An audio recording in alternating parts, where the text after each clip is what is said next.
very much for that introduction, and thank you very much for everybody for having me today. I'm going to talk a little bit about what OFWAT is and how we work to start off with. And then I want to spend a little bit of time talking about the challenges that face the water and wastewater sector in England and Wales at the time of privatisation, because of course OFWAT was part of the solution to those problems, so it's important to put it in context. And then I'll say something about how far we've come in the 27 years since privatisation and since we were created. And I'll finish up by talking a little bit about the challenges of the future and how we as the regulator are hoping to help the sector to meet those challenges. So that's a brief overview. So let me start off by talking a little bit about who we are and what we do. As was said in the introduction, we are a non-ministerial government department, so we are part of government, but crucially we are independent from government, and I'll talk a little bit more about that later on. We are the economic regulator for the water and wastewater services sector in England and Wales.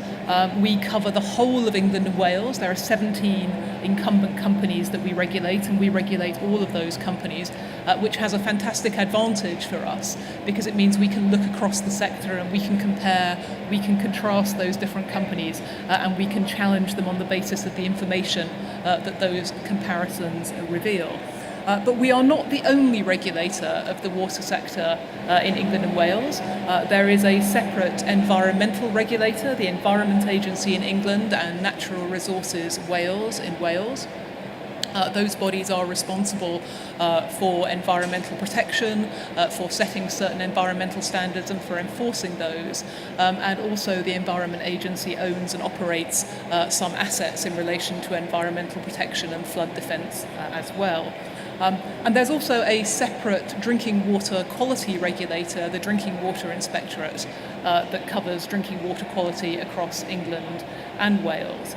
And of course, we think that the tripartite regulatory approach with three separate institutions covering three quite different aspects of regulation is very beneficial, because it creates transparency between those different strands of the debate in relation to water quality, in relation to environmental protection, and in relation to the services that customers experience and the price that they pay for those.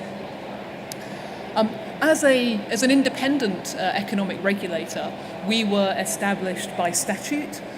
We function on the basis of our statutory duties and our statutory functions. And our principal statutory duties relate to protecting the consumer interest, wherever appropriate, by promoting effective competition. We are also required to enable efficient, well-run companies to finance their functions. That's important. It's not just any company, it's an efficient, well-run company. And we also now have a statutory duty to promote resilience, which I think is entirely appropriate in such a vital public service sector. We are funded independently of government, so our funding does not come from general taxation. Our funding comes from a licence fee that we levy on the companies that we regulate. The levy is in proportion to the turnover of those companies, and no one company pays more than I think it's less than 1% of their turnover. It's a small amount for them. And at the moment, our budget is around £25 million per year. We're a relatively small organisation. We're less than 200 people.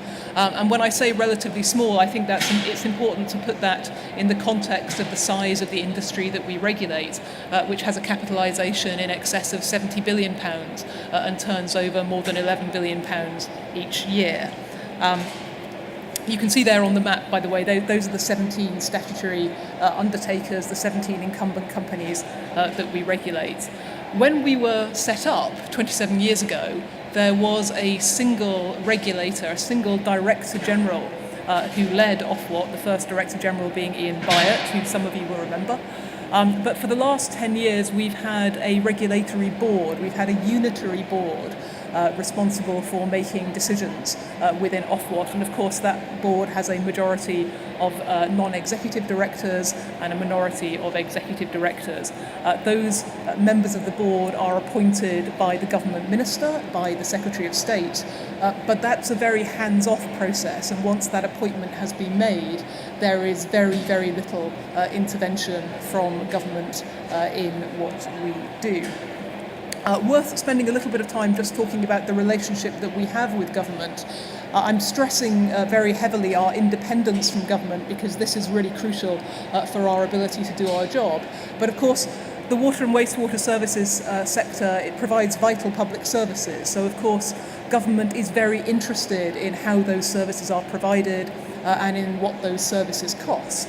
And it's quite appropriate for governments, for democratically elected governments, to have a means of expressing their desires for the sector and their priorities for the sector. And we need to take those into account. But crucially, as an independent regulator, it's important that those government priorities are set out clearly, transparently, and separately from OFWAT, so that everybody can see what the government is saying is important, and then separately they can see how we're taking that into account and acting on it. We do not have to act on instruction from government. That is critically important. So, where have we come from? Well, 27 years ago, the sector in the UK was privatised. The providers of water and wastewater services in England and Wales were privatised. And it's important to remember what the problem was that government was trying to solve at that time. As is common, I think, across Europe, previously to privatisation, water and wastewater services have been provided municipally by local authorities. These have then been grouped together in 1974 into a group of larger water and wastewater services providers, greater than municipalities, but still at the local level. But basically the sector had been characterised by decades and decades of underinvestment, and the quality of service was very poor. Supply interruptions were common, water quality incidents were common, discoloration was common, and the resilience of services and networks was relatively low. And then, of course, when the UK joined the European Union and the European Union began to bring in improved standards and environmental protection, the cost not only of improving services but also of improving environmental quality was such that the government at the time realised this could not be funded from public resources. This would have to be funded privately. And if investment of the scale that was needed were to be made without having a big impact on customer bills, it was important for private finance to be available to finance that investment in order to smooth the cost over decades rather than meeting it on an annualised basis. And so it was very much in that context that the industry was privatised and OFWAT was created. And of course, in that context, one of our main aims at the time as the regulator was to facilitate the bringing in of private finance into the sector in order to enable that substantial investment to happen. Well, you can see on the slide what's been achieved in the past 27 years. I think we can say that the problems that privatisation and regulation was designed to solve have largely been addressed. I won't read out everything that's on the slide, but suffice it to say, customer service in the sector has improved enormously. We now have many fewer supply interruptions. You're, I think, 5 times less likely to suffer a supply interruption than you were 27 years ago. You're 8 times less likely to have your home flooded by sewage. Drinking water quality is up, leakage is down, and actually the figure on the slide is slightly out of date. We've now had £130 billion of privately financed investment in the sector in the past 27 years. So a lot has been achieved in that period. And I think crucial to the achievement of this success has been the combination of private sector expertise and management discipline with a public service ethos, which rightly needs to dominate the sector that provides such vital public services for our society and our economy. But I would say this, wouldn't I? I do think independent economic regulation has really been an important facilitator of these improvements. And I think that's for a number of reasons, not least because as an independent regulator, we're able to take a genuinely long-term view of what is essentially a long-term sector. And we can encourage companies to plan, for example, 25, 30, 50 years ahead. And we can provide principles of regulation and make clear our regulatory practice in a way that crucially provides predictability and stability for investors in the sector. So really, really important, I think, the role of the independent regulator here. But of course, one important feature of regulation is that it isn't static, it doesn't stay still. Just as we understood the challenges at the time of privatisation, we now need to understand that those challenges have changed. And I've put some of them on the slide, and there's a few I want to just draw attention to. I think particularly the effects of climate change and population growth and rising expectations on the part of the public combine to create a real service delivery challenge for the water and wastewater sectors in England and Wales. And perhaps in previous decades, it would have been acceptable for bills for customers to rise in order to fund the sector's additional expenditure to meet those challenges. That's just not acceptable today. And certainly if you look at the statistics since 2009, we've seen a really significant increase in the sector's bad debt with increasing numbers of customers struggling to pay bills. If you think that the average bill in England and Wales for water and wastewater services is £400 per year, in 2009 bad debt amounted to £17 in that bill, and it now amounts to £21. So put simply, the sector just cannot spend its way out of these challenges. It must find ways of doing more for less, making better use of scarce resources and innovating. And that's why we are changing the way that we regulate. Some of you may know that in our last price control review back in 2014, we made some really significant innovations. We adopted an outcomes-focused approach, which gives companies more flexibility to focus on the things that really matter to customers and society. And we moved away from distinguishing between CapEx and OpEx towards TOTEX, which again reinforces that flexibility.